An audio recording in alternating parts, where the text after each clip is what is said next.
What's up, gamers? Matt here again with That's Fair Podcasting. And I just want to ask you a simple question. Do you believe in karma? Japanese people believe in karma. In fact, it was basically introduced to them through Buddhism back in their feudal times. But karma and karmic debts were a pretty big part of their belief. And if it goes the way I'm thinking it goes, I have a feeling right now Japan is sitting back and smiling, living with good karma, while Ubisoft is frantically scrambling, dying by bad karma.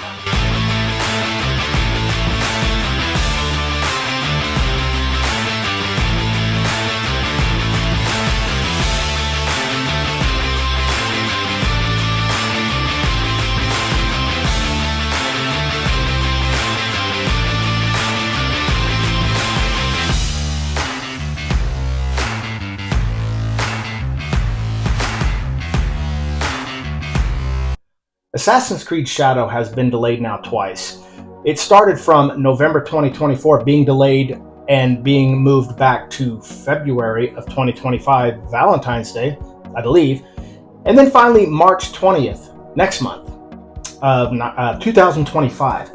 Now, that's an anniversary date for 30 years prior in, I believe, Tokyo. It was a sarin subway attack that ultimately claimed the lives at that time of 13 people.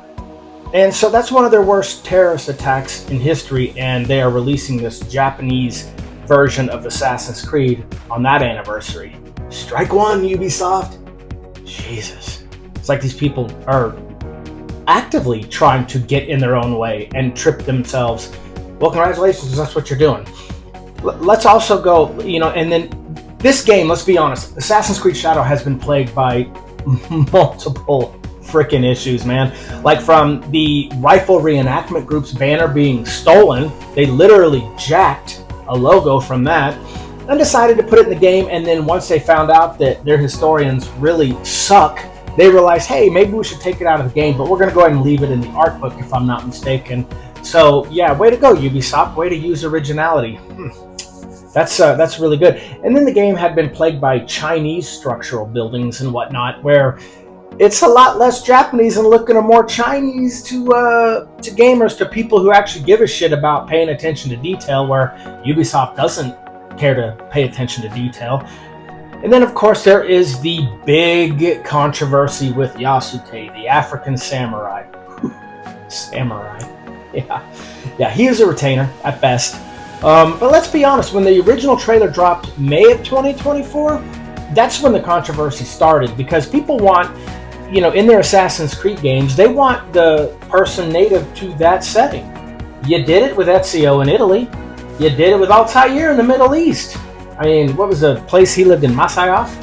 You did it, you did it with, like, Arno in Unity. You did it with Jacob and Evie Fry in London. Even Connor, who was Native American in Assassin's Creed 3. So let's be realistic. I could go over all this. Bayek in Egypt, and, Alexios or Cassandra in Greece, and Eivor in, Norway, Norse. But this time, because of basically when the game was being really pushed into full development, it was more of a George Floyd swing, I think. And let's be honest, it really was. There are leaks about that. But what we can do about it is not buy the damn slop. But you know what, though? It's for those who are looking forward to this game, hey, more power to you. I think it's, not going to work out very well for Ubisoft. We all know Tencent has, at least previously, were nipping at their heels to buy them out, and I think that's only a matter of time, especially after this pile of dog shit releases. And then there's Naoe. You're forced to play as a female ninja, or Kunoichi. I don't know. I think it's Kunoichi. And they really existed. The female shinobis really existed in storybooks, not really in the historical scrolls. Not that there are a lot for ninjas, but there are some historians who've pulled up historical figures as ninjas, like Hattori Hanzo, who's probably the biggest badass of them all. But the reason this is a big deal to me, and the reason people can keep saying it's just a video game, not really.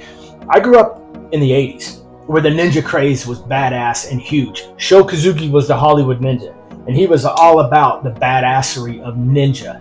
And then, I was a big into G.I. Joe, so ninjas were in G.I. Joe with Snake Eyes and Storm Shadow. And then you had the Teenage Mutant Ninja Turtles. I mean, in the 80s, ninjas were huge. But it didn't just stop there. I watched the original Shogun that Richard Chamberlain starred in by James Clavell. And I watched the remake on Hulu, which is pretty damn good. But I also read a lot of books. And this is in part of my childhood, so a lot I don't remember. I'm getting up there in age.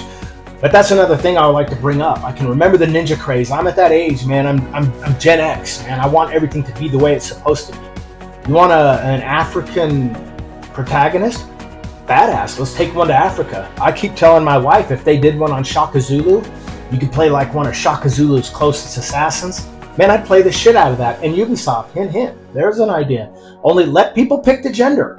I think you force Naue, the female ninja, on us because in Assassin's Creed Odyssey, 70% chose to play as Alexios over Cassandra, and that must have pissed off the progressive hipsters within Ubisoft because no choice for you. So yeah, let's really shit on the majority of the gamers that have been loyal to you, the majority of the large population of gamers that make up people that the way I think.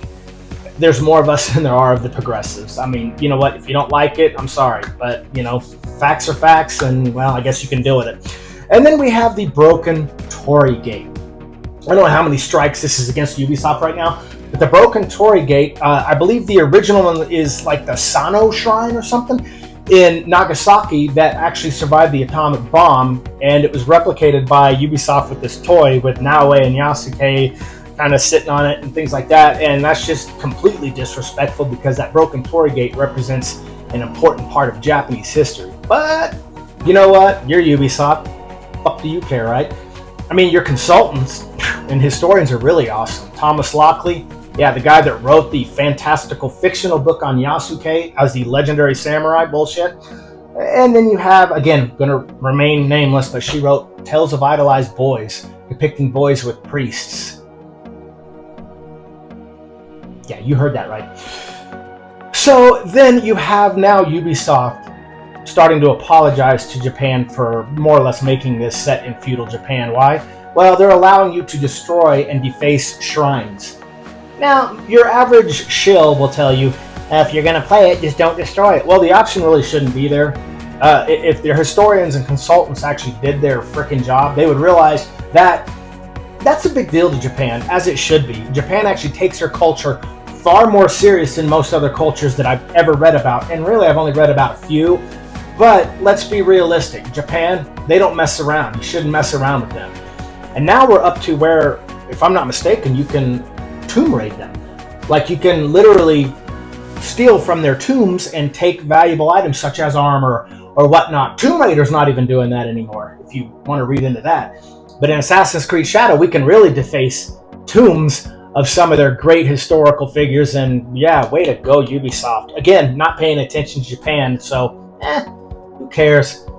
So you have so much controversy that is surrounding this game, and on top of it, you finally have it now leaking early. Shit. Yeah, there have been hard copies being sold for $100 a pop. I don't know if these have been pirated or just jacked, but hard copies actually being sold makes you wonder if someone in a gaming store had a shipment come in. They've been sitting there for a while, because if you keep delaying a game, maybe you're going to have copies just sitting there. I don't know how it works. You guys are allegedly supposed to fix bugs. I'm not sure how that worked. But I guess in short, I don't understand why Ubisoft has finally chosen Japan when they should have did it about a decade ago and did it right with the good devs like Unity, one of my favorites. Having the good developers within Ubisoft doing Japanese right. But unfortunately now, these progressive hipsters that are trying to work on Assassin's Creed Shadows is just more or less now driving Ubisoft into the ground. And I think ultimately this is going to be the final nail in the coffin. They, like I said, they cannot seem to get out of their own way. And I just don't understand why. I mean, when Yasuke, that started the controversy, is becoming the least problematic part of the game now. Again, Ubisoft, that's just Ubisoft self-destructing. But anyway, guys, that's really all I had. I just want to thank you guys for taking the time to watch this. If you don't mind subscribing to That's Fair Podcast or liking the video, and you know what, if you don't do either one, that's fine, man. If you stuck with me this long, that's really what matters, is you just watched it. So thank you so much, guys, from the bottom of my heart. And for you gamers out there that kind of see eye to eye with me, all love to you guys, and I am outro.